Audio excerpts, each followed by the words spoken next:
எங்க அப்பாவோட ஃப்ரெண்டு பசங்க வந்திருக்காங்க. இது ஐசாக்கா, இது அப்சல் அண்ணா.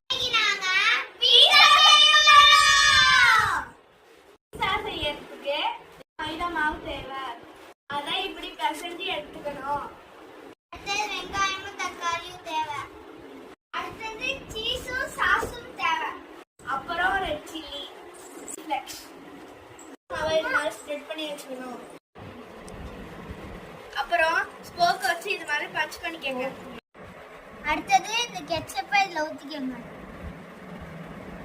இப்போ இதை அவனில் வைக்கணும். இதை அவனில் வைக்கிறதுக்கு முன்னாடி ப்ரீ ஹீட் பண்ணிடணும். இதை ஒரு 12 மினிட்ஸ் வச்சிடலாம். பீஸா ரெடி ஆகிறதுக்குள்ள பாதாம் பால் குடிச்சிடலாம். இதெல்லாம் எனக்கு அவங்க வாங்கிட்டு வந்த ஸ்நாக்ஸ்.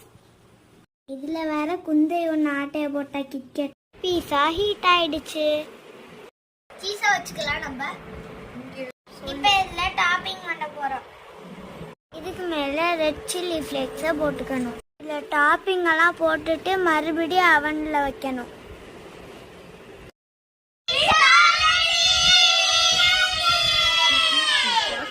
இன்னைக்கு பீஸா மாசா வந்திருக்கு.